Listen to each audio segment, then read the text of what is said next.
நீதிமானா மாற்றி இருக்கிறாரு. நீதியான ஆட்சி செய்யும்படி தேவனை உங்களை வேறு பிரித்து எடுத்திருக்கிறாரு. அவனுடைய ஆட்சியில நீதி இருக்கும்னு சொல்லி இருக்கிறார். ஆகவே தான் அந்த கிருபையை உங்களுக்கு தந்திருக்கிறார். உங்கள் சொத்துக்களை சொந்தமாக்குங்கள் அப்படிங்கிற செய்தியை கேட்டு வரோம். நம்ம அப்பா பெரிய சொத்துக்காரரு. சொல்லுங்க, எங்க அப்பா பெரிய சொத்துக்காரரு அப்படின்னு நினைக்கணும். இங்க இருந்து வெளியே போன பிறகு நிறைய வாய்ப்பு இருக்கும். அப்பொழுதுதான் நீங்க கற்றுக்கொண்டதையெல்லாம் வாழ்க்கையில பயன்படுத்த ஆரம்பிக்கிறீங்க. உங்களுடைய பேசுறது, சிந்திக்கிறது, செயல்படுறது, அதன் மூலமா அனுபவிக்கிறது எல்லாமே கற்றுக்கொள்ளுகிற கூடாரத்தில் இல்லை, வெளியே போனதுக்கு பிறகு இதெல்லாம் அதை அனுபவிக்க ஆரம்பிக்கிறீங்க. அப்பொழுது நீங்க எப்படி செயல்படுறீங்களோ அது ரொம்ப முக்கியமானது. உதாரணத்திற்கு பாருங்க, மழை பெய்கிறது. அதை சொல்லும்போது இப்படி சொல்லுவீங்க, ஆண்டவர் மழையை தராரு இல்லையா? சொல்ல மாட்டோமா? எப்படி சொல்லுவீங்க? தேவன் மழையை தராரு, ஆண்டவர் மழையை தராரு, வேற கடவுள் மழையை தராரு. சரி, நான் உங்கள்கிட்ட ஒரு சின்ன கேள்வி கேட்குறேன். உங்கள் வீட்டு முன்னாடி போய் நிற்கிறீங்க. உங்கள் வீடு முன்னாடி, உங்கள் வீடு பக்கத்து ஆளுக்கு கேட்குறாங்க யார் வீடுன்ட்டு. அந்த வீட்டுக்காரர் வீடு அல்லது அப்படி சொல்லுவீங்களா? எங்கள் வீடு சொல்லுவீங்க, அல்லது என்னுடைய கணவர் வீடு சொல்லுவீங்க, அல்லது எங்கள் அப்பா வீடு அப்படின்னு சொல்லுவீங்க. மழை மாத்திரம் ஆண்டவர் தரார், எங்க அப்பா தராருன்னு சொன்னாங்கன்னு கேட்டேன். தேவன் தராருன்னு மாத்திரம் சொல்றீங்க, எங்க அப்பா கொடுக்குறாருன்னு சொன்னாங்க. பிள்ளை வெளியே நிற்கிறான் வீட்டில், யாராலும் கேட்குறான் யார் வீடு அப்படின்ற வீடு இல்லை, இது இந்த வீட்டுக்காரர் வெளியே போயிருக்காருன்னு சொல்லுவீங்களா? அப்படி சொல்ல மாட்டோம். ஏன்னா உங்களுக்கு ஒரு உறவுக்கு ஒரு பேர் இருக்கு, கணவர்னு. அவரை ஜஸ்ட் வீட்டுக்காரன்னு வெளியே உங்ககிட்ட சொல்ல மாட்டீங்க. எல்லாருக்கும் அவர் ஆண்டவர். ஆனால் உங்களுக்கு யார்? உங்களுக்கு யார் அவரு? அப்பா. ஸோ அப்போ என்ன சொல்லுவீங்க? எங்கள் அப்பா மழையை கொடுக்குறாருன்னு சொல்லணும். அப்படி சொல்லும்போது இன்னும் கொஞ்சம் அதில் அர்த்தம் பிறக்கு, அதில் ருசிச்சு சொல்கிறீங்க. உங்கள் அப்பா யார் இவ்வளோ பெரிய சொத்துக்காரன்னு சொல்கிறீங்கல்ல, அதான் சொல்கிறேன், உங்கள் அப்பா கொடுக்குறார்.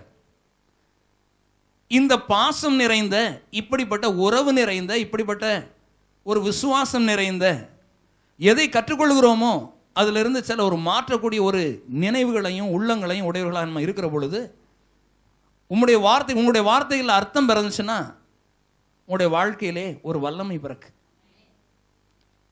கற்றுக்கொண்டால் மாத்திரம் போதாது.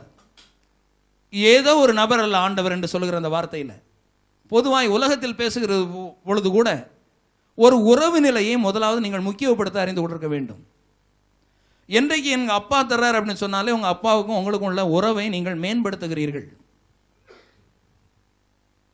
என்ன சொல்ல வர்றீங்க? எங்கள் அப்பா மாபெரும் சொத்துக்களை உடையவர், அவர் என்னுடைய அப்பா, நான் அவருடைய பிள்ளை எனக்கு சொல்றீங்க.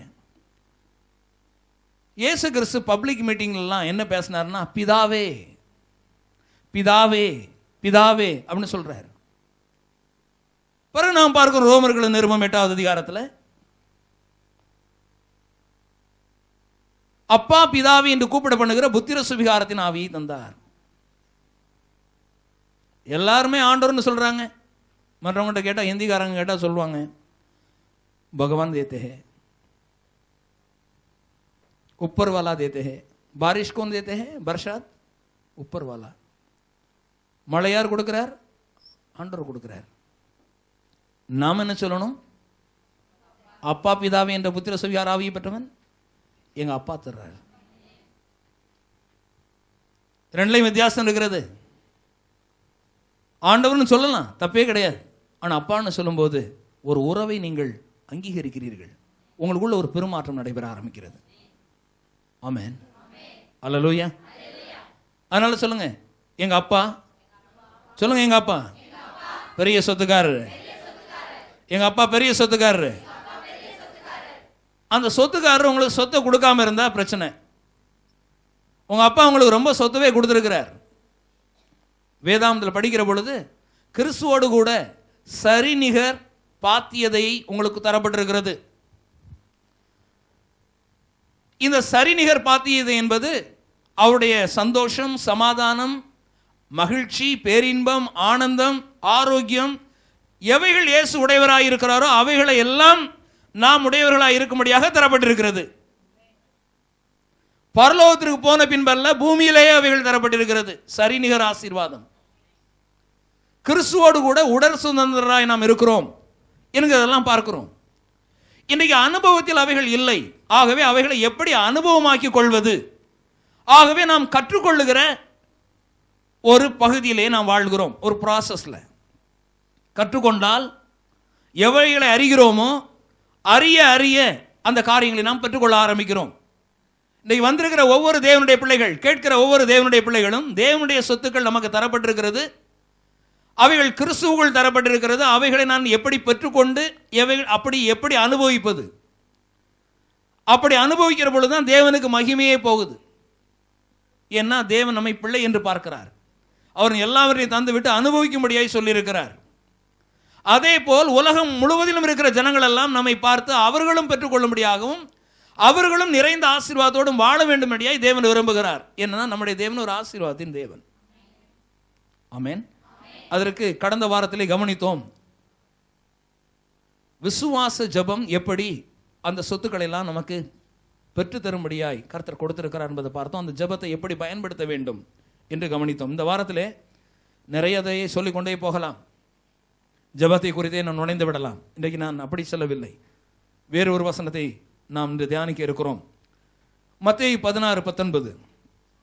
மத்தேயு 16:19. 16:19 of Matthew.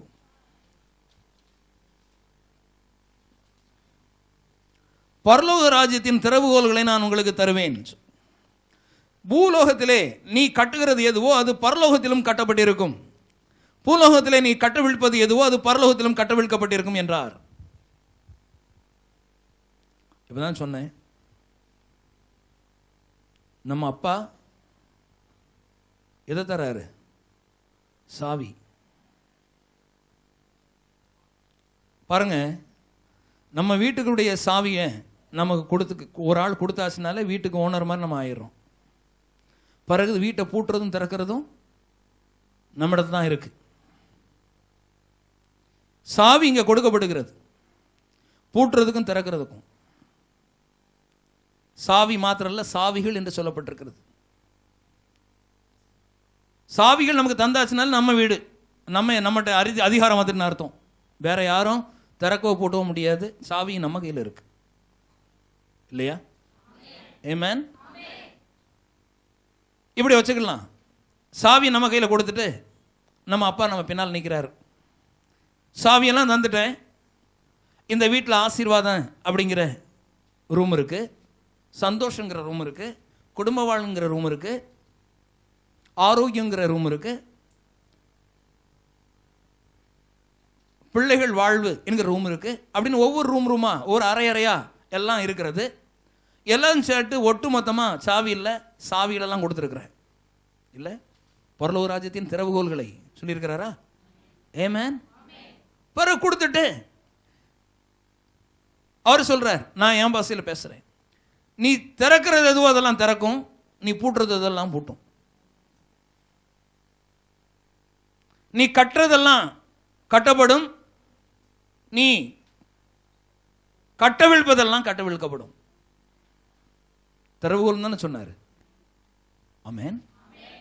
Price God. Hallelujah. Car வச்சிருக்கிறவங்க கொஞ்சம் தூரத்துல இருந்தே ரிமோட் கண்ட்ரோல்ல காரெல்லாம் திறக்கிறாங்க. சாவி இங்க தள்ளி இருக்கு. இங்க நம்ம பார்த்தோம், சாவி கொத்து நினைச்ச உடனே எப்படி தூரத்தில் போட்டு அப்படி திறக்கிறது அப்படிலாம் நம்மளுக்கு ஒரு ஐடியா வருது. ஏன்னா சாவிகளை நம்ம தாராளமாக பயன்படுத்தி இருக்கிறோம். இதே போல் ரிமோட் கண்ட்ரோல் கீ வச்சிருக்கிறோம்ல, கார் வச்சிருக்கிறவங்க, அவங்களுக்கு போயிட்டு கார் பக்கத்தில் போயிட்டு சாவி போட்டு திறக்கிறதுக்கெல்லாம் அவங்களுக்கு பழகலை. ஏன்னா அவங்களோட ரிமோட் கண்ட்ரோல் இங்கேருந்து போகிறதுக்கு முன்னாடி ஒரு 50 மீட்டர், ஒரு 25 மீட்டர்ஸ்க்கு அந்த பக்கத்துலேருந்தே இங்கேருந்து ஆன் பண்ணிடுறாங்க. டிக்கியை திறக்கணுமா அல்லது மற்றபடி டோரை திறக்கணும், இங்கே வந்து ஆன் பண்ணி திறந்துடுறாங்க. சிலவங்களுக்கு இதை விட அதிகமாக படிச்சு வச்சிருக்கிறாங்க. சில காரியங்களை தூரத்துலேருந்தே திறக்கலாம். எப்படின்னா ராக்கெட் அனுப்பி விடுறாங்க. அது மேலே அங்கே போய் இறங்கின பிறகு ராக்கெட் எந்த இடத்துக்கு போகணுமோ அங்கே போனதுக்கு பிறகு இங்கேருந்து ஆப்ரேட் பண்ணுறாங்க. கம்ப்யூட்டரில் ஆப்ரேட் பண்ணோன்னா அதெல்லாம் அங்கே ஓப்பன் ஆகுது. பாருங்கள் எவ்வளோ தூரத்தில் போய் திறக்குது. சாவி எங்கே இருக்குது? சாவி இங்கே இருக்குது, கீழே இருக்குது பூமியில். அதுவும் ஒரு வகையான சாவி தான். சாவினா கையில் அப்படியே ஒரு கொத்து சாவி கையில் கொடுத்த முடியும், இடுப்பில் தொங்க போட்டிருக்கோம், அது மாத்திரம் இல்லை. சாவிகள் பாருங்கள், எங்கள் வீட்டுக்கு எதிர்த்தால ஒரு வீடு, ஒரு ரூம் இருக்குது. அவங்க அந்த ஃபேமிலி வந்து துபாயில் இருக்கிறாங்க. அவங்க வீடு முன்னாடி யாராவது போய் பெல் அடிச்சிட்டாங்கனாலே அவங்க வீட்டுக்கு முன்னாடி இருக்க அந்த லைட் வந்து ஆன் ஆயிரும். ஒரு லைட் ஒன்று வச்சுருக்காங்க. வாசல் நிற்கிறத அவங்களால உடனே அதை எடுத்து அது ஆன் ஆயிரும். ஆன் ஆன உடனே நேரம் அவங்க வீட்டில் எதுவும் கம்ப்யூட்டர் இருக்குன்னு நினைக்கிறேன், அதுக்கு போய் அங்கேருந்து அவங்க வெளிநாட்டில் இருக்கிறாங்க, அவங்களுடைய மொபைல் ஃபோன்லேயே எதுலேயும் வந்துடும் யார் வீட்டுக்கு முன்னாடி நிற்கிறா அப்படின்னு டக்குன்னு. இதுவும் ஒரு சாவி. இஸ்ரேல் நாடுகளில் அவங்களுடைய லாக்கர்ஸ் எல்லாமே எங்கே இருந்தாலும் சரி தான், வெளிநாடுகளில் இருந்தாலும் சரி தான், அங்கேருந்து பூட்டும் லாக் பண்ண அவங்களால முடியும். அப்படி வச்சுருக்கிறாங்கன்னு முன்னாடியே சொன்னாங்க. நிறைய பேர் படித்தவங்க, நிறைய வசதியாக இருக்கிறவங்க, அவங்களுடைய வீடுகளில் அவங்களுடைய கவர்மெண்ட்டு இவ்வளோ தூரம் செக்யூரிட்டிஸ் கொடுத்துருக்கு. வீடுடைய நம்பர்ஸ் தான் லாக்கர். கதவுக்கு போனீங்கன்னா நம்பர் பாஸ்வேர்டு அனுப்புனா தான் கதவு திறக்குது. அப்படி நான் இதெல்லாம் எதுக்கு சொல்கிறேன்னா, சாவினாலே இந்த கொத்து சாவின்னு மாத்திரம் நினைக்காதீங்க. அதே போல் நிறைய சாவிகளை கர்த்தர் ரிமோட் கண்ட்ரோலில் ஆப்ரேட் பண்ணுறது போல், இந்த பூமியில் இருக்கிறது போல் கர்த்தர் உங்களுக்கு ரிமோட் ஆப்ரேஷன் கொடுத்துருக்கிறார். ரிமோட்னா நீங்கள் இருக்கிறது எங்கேயோ திறக்கிறது எங்கேயோ, நீங்கள் இருக்கிறது எங்கேயோ பூட்டுறது எங்கேயோ. இப்போ சயின்டிஸ்ட்கே இப்படி சாவியெல்லாம் கண்டுபிடிச்சு இங்கேருந்து சந்திர மண்டலத்துக்கு போகிற ஆட்கள்லாம் திறக்கிறது பூட்டுறது முடியும்னா, உங்கள் அப்பா சயின்டிஸ்ட் எல்லாம் உண்டாக்குனவர், அவர் எப்படிப்பட்ட சாவி உங்கள்கிட்ட கொடுத்துருப்பார்?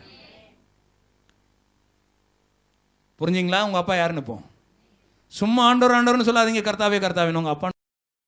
உங்கள் அப்பா அந்த சாவி கொடுத்துருக்காரு. இயேசு சொல்கிறார் இந்த இடத்துல.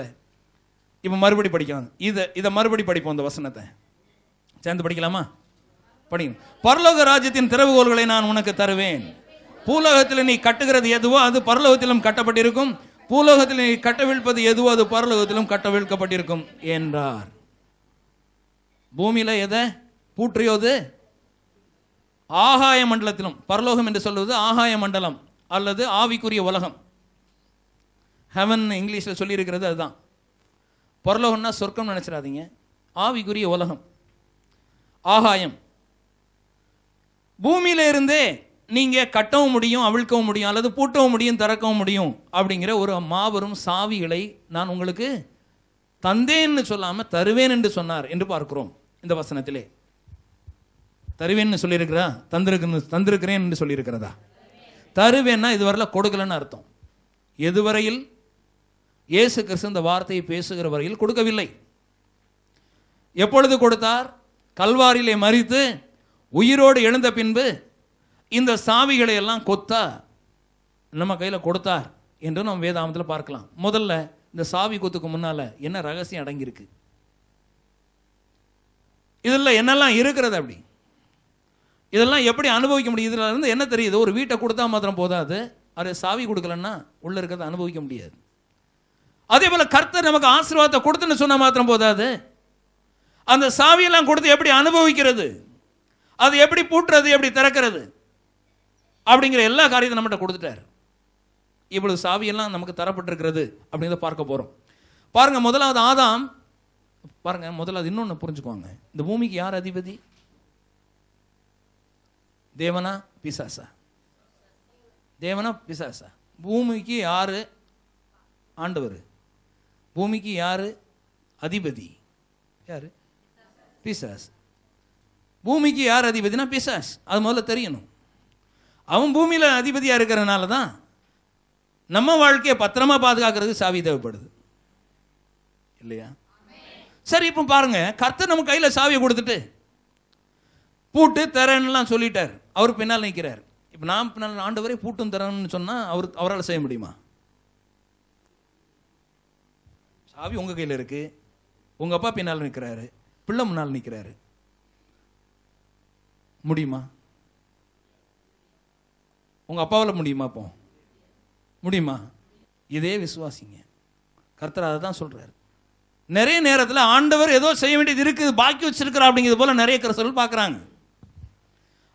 இயேசு உன்னை ப்ராமிஸ் பண்ணார், வாக்குத்தத்தம் பண்ணார், நான் மேலே போகிறதுக்கு முன்னாடி நான் உங்களுக்கு பரலோகத்திலும் பூமியிலே உங்களுக்கு பூமியிலே நீங்கள் கட்டவிழ்ப்பது எதுவோ அது ஆகாய மண்டலத்திலும் ஆவிக்குரிய உலகத்திலும் கட்டப்பட்டிருக்கும். பூமியில இருந்து நீங்க எதை அவிழ்க்கலாமோ அதை பூமியில இருந்து நீங்க அவிழ்க்கவும் முடியும், பூமியில இருந்து கட்டவும் முடியும் என்று ஒரு அருமையான சாவி கொத்த கையில கொடுத்துட்டு போயிருக்காரு. அல்லேலூயா.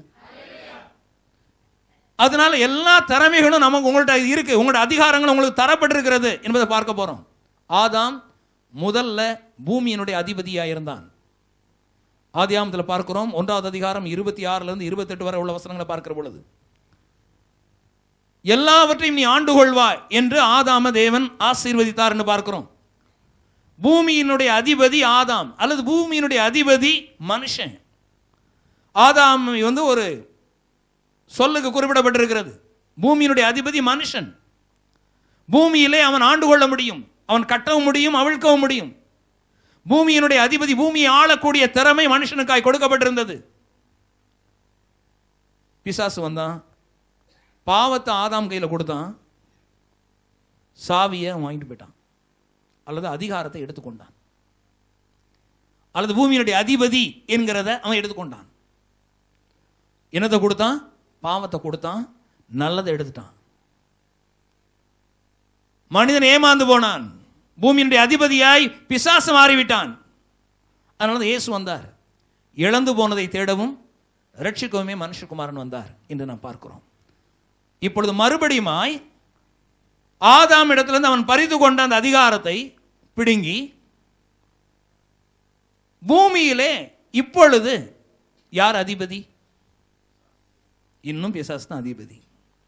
ஏன்னா அவனுடைய லீவன் லைசன்ஸ், அவன் பூமியில் அவன் அதிபதியாக இருக்கக்கூடிய காலம் இன்னும் முடிந்து போகவில்லை. அதுவரையில் பூமியில் அவன் எல்லாவித கஷ்டங்களையும் பிரச்சனைகளையும் வேதனைகளையும் தரும்படியாக அவன் பூமியிலே அவன் இருக்கிறான். அவன் தான் பூமியினுடைய அதிபதி. ஆனால் ஒன்று முக்கியமான சில காரியங்களை கவனிப்போம். யோவான் 14:30 இயேசு சொல்றதை கவனிப்போம். பூமியில் அவன் தான் அதிபதி என்று சொல்லப்பட்டிருக்கிறது. 14:30 பிசாசு இந்த பூமியினுடைய அதிபதி. யோவான் 14வது அதிகாரம் 30வது வசனம். இனி நான் உங்களுடனே அதிகமாய் பேசுவதில்லை, இந்த உலகத்தின் அதிபதி வருகிறான், அவனுக்கு என்னிடத்தில் ஒன்றும் இல்லை என்று இயேசு சொல்றதை பார்க்கிறோம். இந்த உலகத்தில் பிசாசு அதிபதி என்று பார்க்கிறோம். அந்த உலகத்தில் நடக்கிற எல்லா தவறுகளும் பிரச்சனைகளும் பாரங்களும் துயரங்களுக்கும் அவன் தான் காரணம். இந்த உலகத்தின் அதிபதி அவன் மாறினான். எப்பொழுது மாறினான்? ஆதாம தோற்கடிச்ச உடனே பாவத்தை அவன்கிட்ட கையில் கொடுத்து அதிபதி அவன் மாறிட்டான். பூமியில் பூமியினுடைய அதிபதி என்கிற ஸ்தானத்தை ஆதாம் பறிகொடுத்து விட்டான். இன்னொரு இடத்துல 2 கொரிந்தியர் 4:4 பவுல் சொல்றார், இப்பிரபஞ்சத்தின் தேவன் என்று பிசாசுக்கு பெயர் சொல்லப்பட்டிருக்கிறது. இப்பிரபஞ்சத்தின் தேவன் என்று. அதான் பூமிக்கு யார் தேவன் கேட்டேன். இப்பிரபஞ்சத்துக்கு யார் தேவன்? பிசாசு.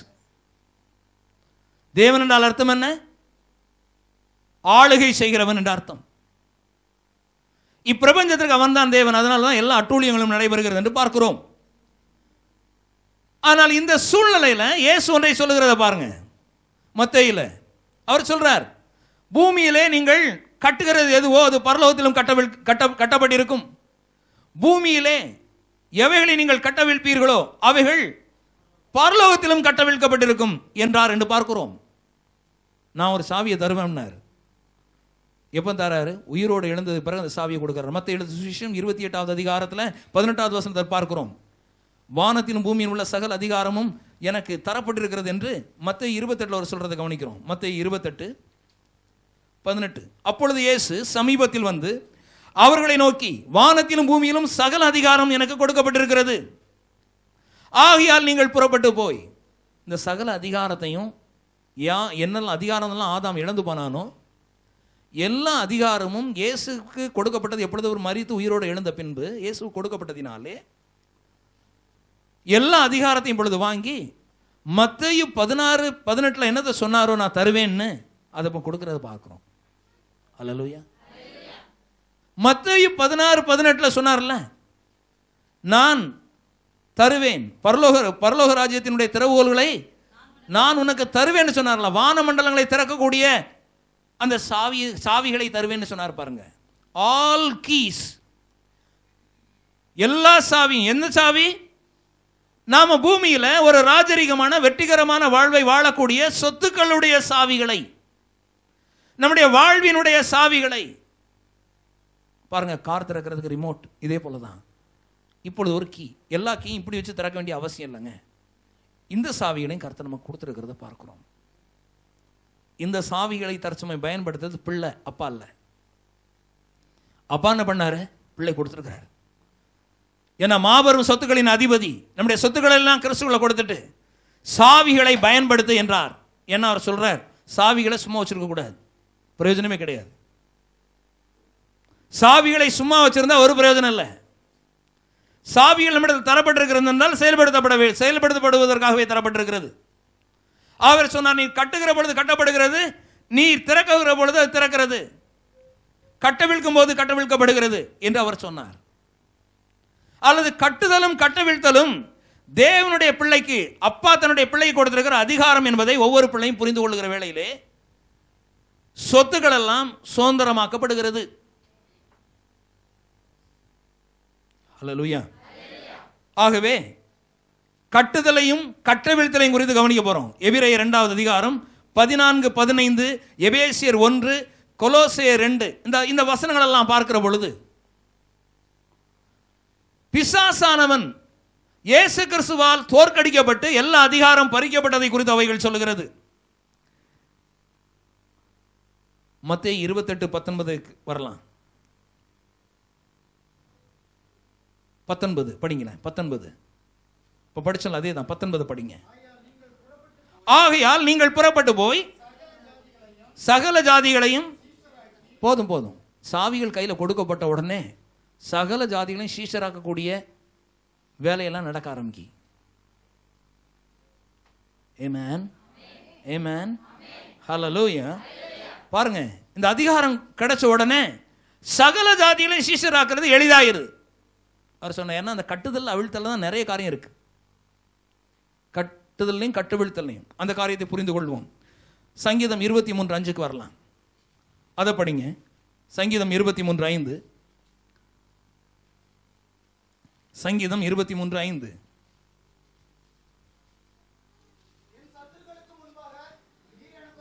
என் சத்துருக்களுக்கு முன்பாக நீர் எனக்கு ஒரு பந்தியை ஆயத்தப்படுத்தி என் தலையை எண்ணெயால் அபிஷேகம் பண்ணுகிறீர். இப்ப பாருங்க, நம்ம சொத்தெல்லாமே பிசாசுக்கு முன்னால வைக்கப்பட்டிருக்கிறதுன்னு பார்க்கிறோம். ஏன் சாவி அவர் கொடுக்கணும்? பூமியிலே நீ எவைகளை கட்டுகிறாயோ அவைகள் பரலோகத்திலும் கட்டப்பட்டிருக்கும். திறக்கிறதுலையும் பூட்டுறதுல தான் விஷயமே இருக்கு. திறக்க தெரியல பூட்ட தெரியலன்னா சர்ச்சுக்கு வந்து பிரயோஜனம் கிடையாது. கர்த்தருடைய செய்தியை கேட்டு பிரயோஜனம் கிடையாது. கார் வச்சிருக்கிறோம் அப்படின்னா அட்லீஸ்ட் ஆனும் ஆஃப் பண்ண தெரியணும், திறக்கதும் பூட்டதும் தெரியணும். காரை பார்க் பண்ணிட்டு பூட்டாமல் வந்துட்டீங்கன்னா அவன் கால் பண்ணிட்டு போயிடுவான் வீட்டை. வீட்டு சாவியை கையில் கொடுத்தா பூட்ட தெரிஞ்ச ஆளுக்கும் திறக்க தெரிஞ்ச ஆளுக்கும் தான் கையில் கொடுப்பாங்க. நான் கூட கேட்குறேன், உங்களுக்கு தேவ வாழ்வை கொடுத்துருக்கிறார், அற்புதமான ஒரு வாழ்வை கொடுத்துருக்கிறார். பூட்டுகிறதும் அவிழ்க்கிறதும், கட்டுகிறதும் திறக்கிறதும், கட்டுகிறதும் கட்டவிழ்க்கிறதும், பூட்டுகிறதும் திறக்கிறதும், இதெல்லாம் தெரிஞ்சிருக்கணும். அதான் அவர் சொல்லிக் கொடுக்கிறார். வானத்திலும் பூமியில் உள்ள சகல அதிகாரம் எனக்கு கொடுக்கப்பட்டிருக்கிறது, இப்பொழுது வாங்கிக்கொள். தேவனுடைய வானத்திலும் பூமியில் உள்ள சகல அதிகாரமும் நமக்கு தரப்பட்டிருக்கிறது, பிள்ளை கொடுக்கப்பட்டிருக்கிறது. ஆகவே அவர் இன்னொரு வசனத்தை சங்கீதத்தில் பார்க்கிற ஒரு தீர்க்க தரிசன வசனம், அதுல சொல்றாரு, சத்துருக்களுக்கு முன்பாக நீர் எனக்கு ஒரு பந்தியை ஆயத்தப்படுத்தி. அல்லது நம்முடைய வாழ்வே சத்துருக்களுக்கு முன்பாக தான் இருக்கு.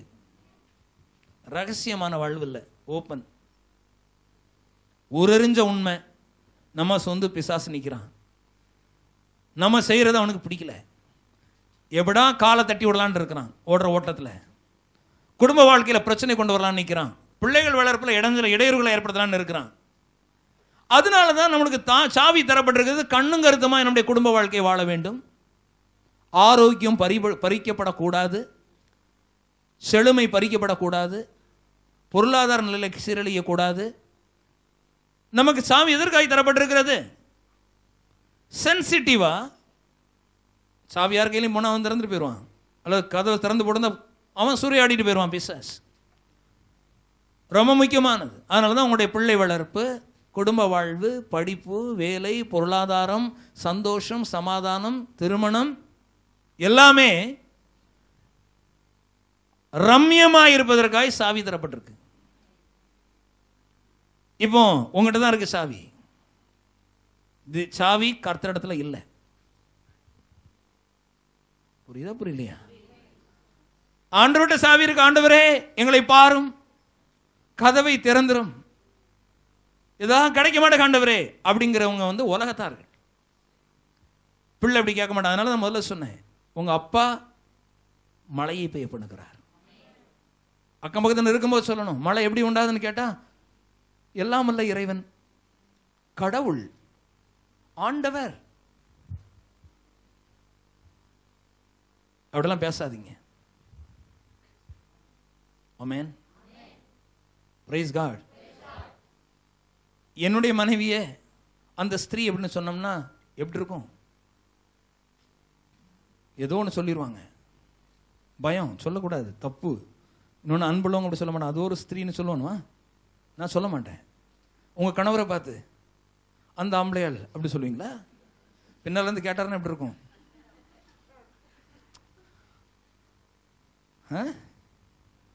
ஸோ அதே போல தான் நம்ம ஆண்டவரை பார்த்து எல்லாரும் சொல்லியிருந்தோம், எல்லாம் வல்ல இறைவன், ஆண்டவர், परमेश्वर सब छोड़ो वो आपका पिता है. அவர் உங்களுடைய அப்பா. அப்பா பார்த்து அப்படி சுத்தி வளைச்செல்லாம் பேசக்கூடாது. ஆமென். அப்படி சொல்லும்போது அதில் ஒரு உறவு வருது. அந்த அப்பா தான் இவ்வளவு அதிகாரத்தை உங்களுக்கு தந்திருக்கிறார். பிள்ளைக்கு யாருங்க அதிகாரம் கொடுப்பா சொல்லுங்க? உரிமை யார் கொடுப்பா? அப்பா தானே கொடுப்பாரு. அதனால தான் அப்பா பிள்ளைன்னு பேசுறேன். அப்பாவுக்கு அவ்வளவு அதிகாரம், அதனால பிள்ளை கொடுக்கிறார். இந்த அதிகாரத்தை வச்சுக்கோ, கட்டு திறக்கிறதும் பூட்டுறதையும் திறக்கிற அதிகாரத்தை தந்திருக்கிறேன். எந்த வியாதியும் உங்களுடைய வாழ்க்கையில் வராம எல்லா ஆசீர்வாதம் அவிழ்த்து எடுக்கக்கூடிய சர்வ அதிகாரத்தை கர்த்தர் உங்களுக்கு கொடுத்திருக்கிறார்.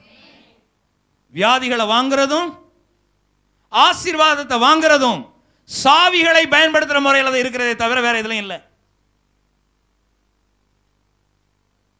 ஆரோக்கியத்தை எடுத்துக்கொள்வதும் பலகீனத்தை நிராகரிப்பதும் நம்முடைய கரத்தில் இருக்கிறது. அல்லேலூயா. பிசாசின் கையில் அல்ல, நம்முடைய கையில் இருக்கிறது. ஆரோக்கியத்தை எடுப்பதும் வியாதிகளை நிராகரிப்பதும் நம்முடைய கரத்தில் இருக்கிறது, பிள்ளையின் கரத்தில் இருக்கிறது. வசனம் உண்மையை சொல்லுகிறது. ஆமென். அதை நன்றாய் புரிந்து கொள்வோம். அல்லது வியாதி இல்லாமல் வாழ்க்கை வாழ்வதும் வியாதியோடு வாழ்க்கை வாழக்கூடிய சாவி நம்முடைய கையில் இருக்கிறது. இந்த செய்தி உங்களுக்கு நிச்சயம் ஆசீர்வாதமாய் இருந்திருக்கும் என்று விசுவாசிக்கிறோம். தொடர்ந்து இதே போன்ற செய்திகளை பெற விரும்பினால் எங்களை தொடர்பு கொள்ள வேண்டிய செல் நம்பர் 9821222397